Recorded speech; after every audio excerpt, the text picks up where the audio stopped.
It's been quite a while since I made one of these videos. The last one I made was in September, about 5 months ago, when I talked about Into the Pit. I really enjoy making these videos, but I just haven't made one in a while. However, recently with the leaks of the Conclusion's first story named GGY, I came up with a theory that involves In the Flesh. I decided that while I'm here I might as well do a Fazbear Frights story detail video because I like doing it, and like I said, it's been a while. So for this video, I reread one of the least popular Fazbear Frights stories, also one of my favorites, judge me all you want, In the Flesh. As I read, I took note of any interesting details I noticed in the story, and I'll be talking about them for this video. At the end of this video, I'll be going over a theory I came up with based on this story. That theory will go over some spoilers for GGY, the first story in the Conclusion, so watch beyond the details at your own risk. I should also say that the theory I'm bringing up in this video will be further expanded on in a theory video that I will make after the Conclusion actually comes out. I just wanted to talk about this for a video because why not? But without further ado, I hope you all enjoy, and let's get started.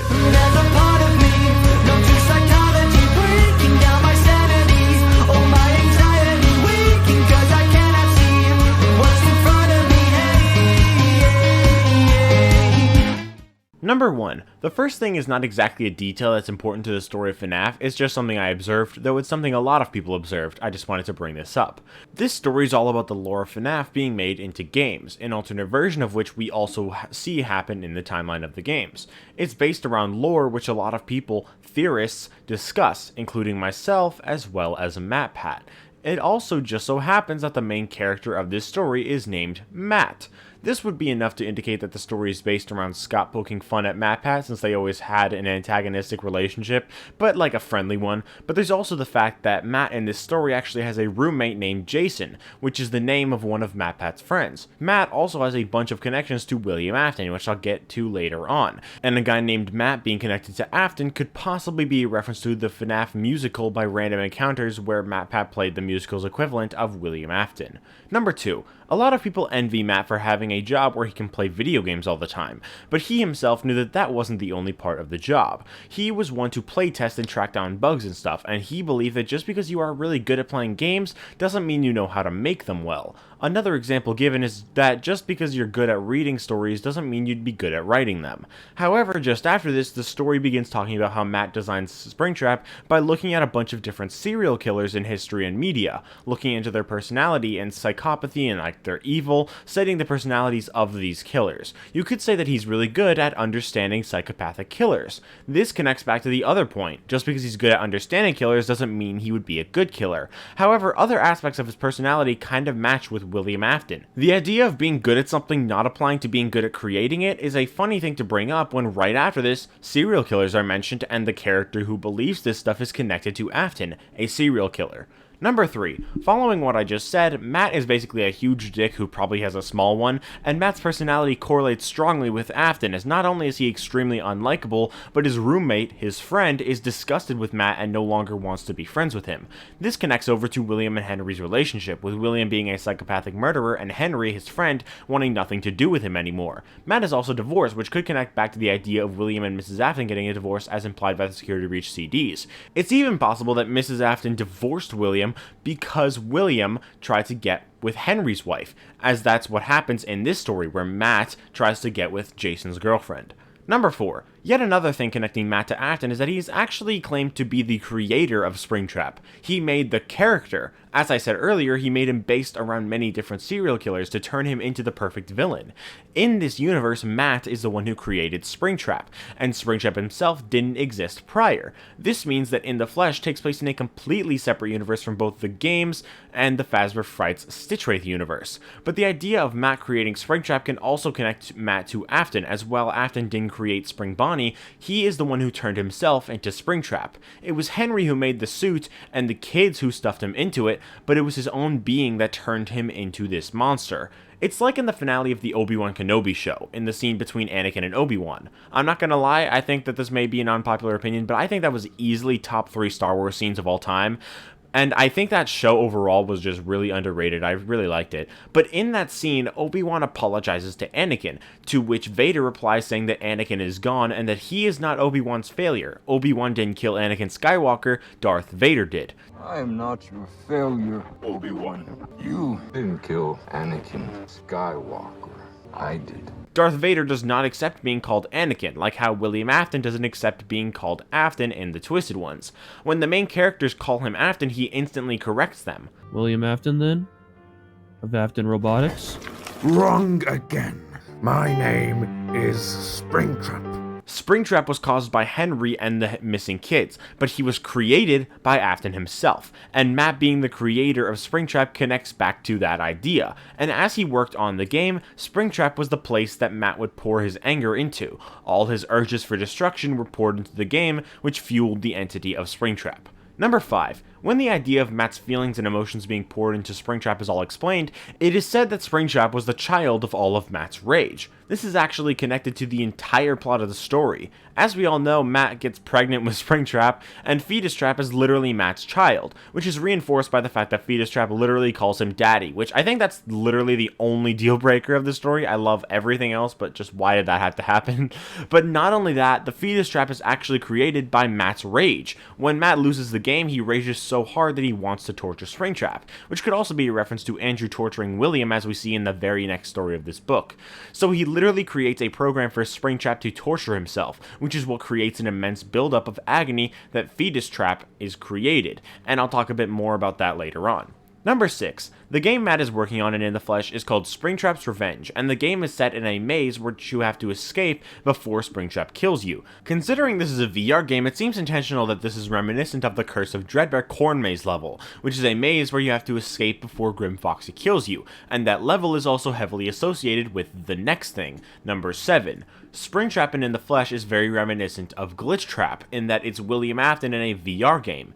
The idea of Springtrap being birthed inside of Matt's stomach seems to be a parallel with Glitch Trap, who leaves a piece of himself in the minds of the people who he possesses.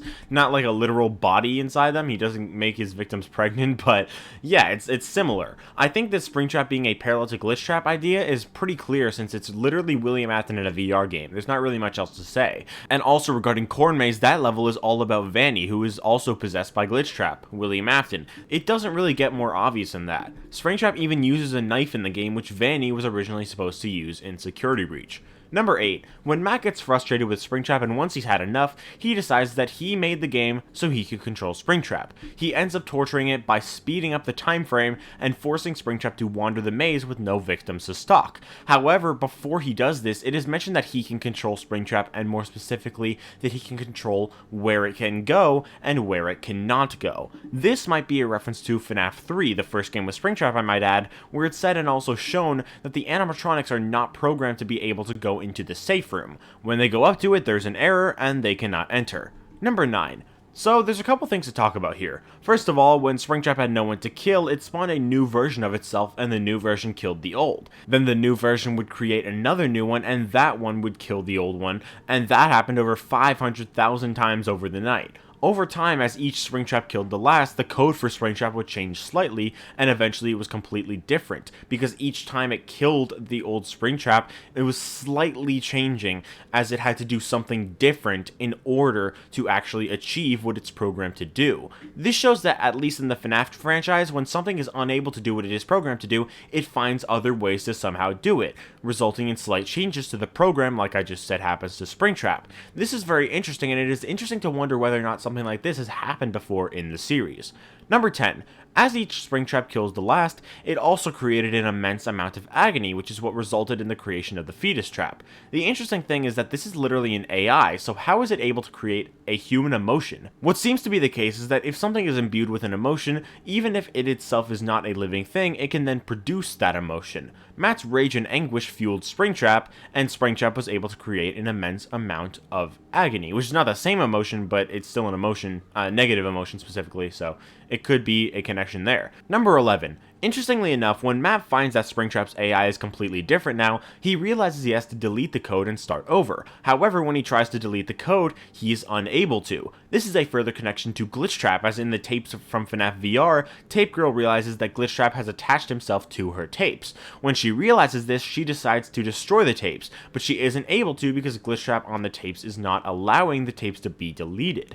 It's also said that Springtrap had somehow exploded, a possible connection to the Man in Room 1280, security, but when the code exploded, it shot the code all throughout the game's code, fragments being shot everywhere, causing Springtrap himself to vanish from the game, except for the dead one that the final one killed. This also connects to the tapes, as Tape Girl, in order to break Glitchtrap apart, scattered her tapes throughout the game, causing Glitchtrap to disappear from the game until we collect the tapes. Number 12. Pretty much all the details I found in this story are either at the beginning or the end. The middle portion of the story was pretty empty of details, but there are a few more details that I noticed from the end of the story. Some aren't really details and are more like theories. They're not entirely serious theories, but they're ones that I just wanted to bring up because they're fun and funny thought experiments. However, one cool detail I noticed is regarding the birth, which all of these are, but Springtrap is a human that is trapped inside of a green Spring Bonnie animatronic, and in the FNaF 3 images, we see that he is trying desperately to get out. The fetus trap, on the other hand, is a green Spring Bonnie animatronic trapped inside a human and trying to get out. It's like a role reversal. Number 13. This is probably the weirdest theory I've ever come up with, and don't judge me because it's not like I believe it or anything. It's almost definitely not true. It's just a funny idea I thought of. It would be really stupid, but funny at the same time. In FNaF AR, there are a bunch of Springtrap animatronics, but the weird thing about them is that they are not canonically a part of the Eternal package, and they somehow just began going to people's houses, and they have the personality and voice of Springtrap, showing him at his most insane that we've seen him yet, and probably my favorite Springtrap model if I'm honest. The weirdest thing about these Springtraps though is that there's really a lot of them, and somehow they all have not only the same withering patterns and voice, but they also all have real organic dead human bodies inside them. How? Well, imagine that all these Springtraps were actually grown-up fetus traps, since Springtrap is modeled with a body inside and the fetus trap is made on the design of Springtrap. The fetus trap is even said to be organic and real, so yeah, it would have the real dead bodies in them and stuff. Technically it is possible, though like I said it would be stupid, and in all seriousness it's probably just that Vanny made them and they killed people and the bodies inside are just their victims. But it's funny to think about. On the extreme off chance that this was true, it doesn't have to, but it could also connect to the other idea, number 14. At the end of In the Flesh, the police and Jason are led to believe that Matt has killed himself, and we know he did unintentionally to free himself of the fetus trap. Since Matt is the one testing this VR game containing a rogue Afton code, it's possible Matt is meant to have some connections to Jeremy or possibly Tape Girl, the beta testers for FNaF VR.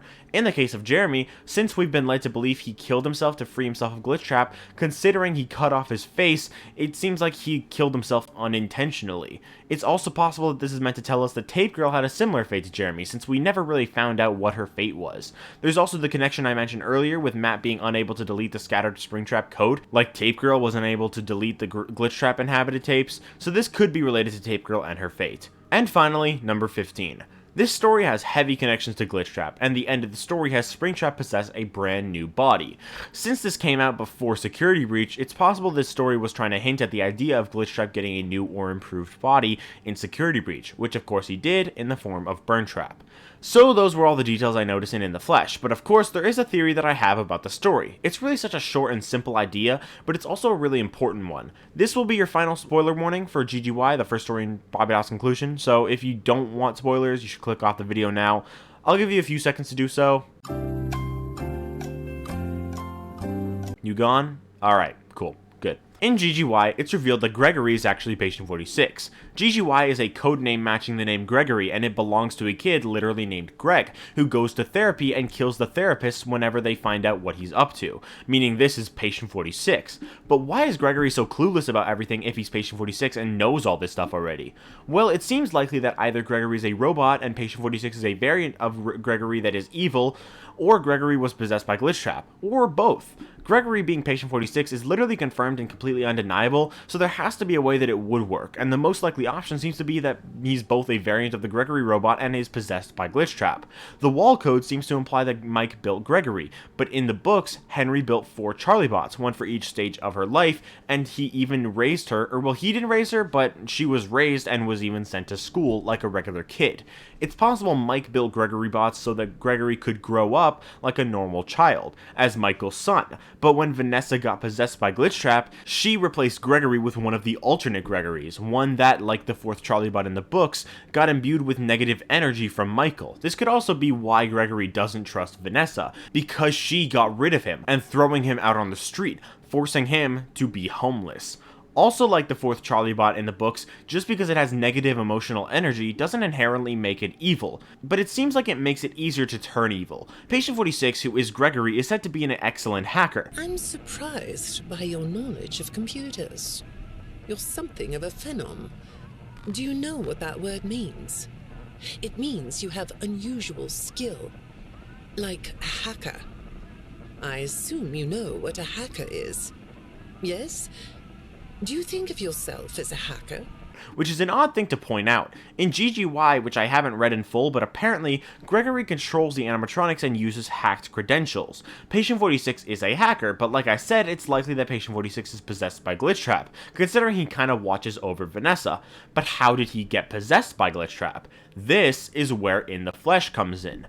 One of the most random and at first seemingly pointless scenes in the Flesh is one with a guy named Gene, and Gene is a hacker, and he has hacked the systems to get the Springtrap's revenge game and play it early, while the code for Springtrap is still problematic. So a hacker hacks a gaming company to obtain the basically glitch-trapped VR game early. What if Gregory, the hacker, hacked into the Silver Parasol game's systems and played the Freddy Fazbear virtual experience while Glitchtrap was still in the game, resulting in Gregory getting possessed by Glitchtrap? That scene in the Flesh has no real purpose to the actual story except the it's a boy.exe thing, which could have been shown anywhere else. It really seems like the story is trying to tell us something with this scene, and I feel like what I've come up with here is such a good and simple idea, and it makes a lot of sense.